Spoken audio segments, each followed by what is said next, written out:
Сен бала туды, өмірге келді шешелеріміз. Сол кезде 100% арақпен той жасады, 100% бәрі арақ ішті. Бірақ солар 10 баланы, 15 баланы, азы 8 баланы тәрбиелеп өсірді ғой. Сол баланың біреуі менмін мысалы. Сол кезде жетім болған жоқ, жесір болған жоқ. Қарттар үйі болған жоқ.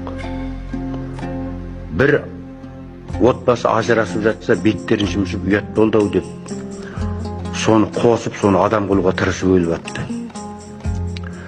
Сол кезде ешкімде маңдайын сәждеге тигізген жоқ, бір-екі ақсақалдарымыз болған шығар. Арақпен тосайтты. Енді қазір халал деп арақсыз той жасайды, мешітке барып некесін қидырады, бірақ күнде қатын ауыстырып жатыр да талақ деп. Қаншама мешіт бар, қаншама халық маңдайын сәждеге тигізіп құлшылық етіп жатыр. Неге жесір көп? Неге жетім көп? Неге қарттар үйі бар? Мәселе сода да балдарды біздер намысты, кеңпейілді, көреген қылып тәрбиелеуіміз керекті. 500 теңге берсең сауап, 200 теңге берсең сауап деген зат ол. Біздерде қазақта жылу деген бұл. Біреуді жоқ болып жатса жылу жинайды. Садақа демейді оны, жылу дейді. Садақаны үйден береді. Жеті атағыңды атап тұрып Құран шығарттырады. Үйіңнен Құран оқытады. Сосын бір жерге бат оқуға барғанда мен өткенде ана Теңелге айттым. Ана Ахмат атағаны оқыңдаршы бірінші, өмірден өтіп жатқан адамды. Сосын ана білсең соның жеті атасын ата. Отырып алып Ахматаны бүктеп қойып, бүткіл пайғамбар мен сахабаны тізіп шығасыңдар. Мен пайғамбар мен сахабаға бат оқуға келдім ба? Әр 5-ші күн сайын, әр күн сайын үйіңнен оқы.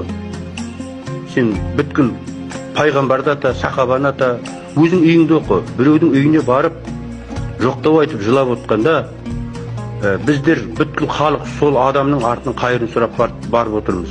Соған батамызды оқиық, Құранымыз дейсін деп. Олар отырып алады да, бүткіл сахаба менен пайғамбарды түгендеп шығады да. Міне қателік осы жерде. Сондықтан да мен ол пайғамбар мен сахабаны әркім өзінің үйінен оқысын. Кімге оқығысы келеді? Сосын балдарды бесіктен белі шықпай жатып, өлімге тәрбиелемеу керек. Балдарды көзін ашқаннан болашаққа тәрбиелеу керек. Отбасыңды емес, отаныңды ойла дейді. Отаның тыныш болса, отбасың тыныш дейді. Бір 4 жұмақ жаңағы уағызды жаттап алады да, сосын эфирге шығып келіп, сауапты Құдай біледі. Сауап бере ме саған, күнә бере ме, сені тозаққа жібере ме, жұмаққа жібере ме? Нағыз кетіп атсақ, әке шешеміздің қасына барармыз. Соларды намаз оқымастан кетті. Бірақ біреудің алажбен аттаған жоқ, біреумен жаға жыртысқан жоқ. Қолынан келсе қол ұшын берді, көрші көлем ағайынға. Сондай бір адами қасиетке тәрбиелеу керек баланы. Сосын жаңағы ауырып атқан адамға қалын сұрап барып, сосын жағдайы жоқ болса, жан-жақтан көмектескенді оны жария қылмайды. Жарияны Алла тағаланың өзі жақтырмайды.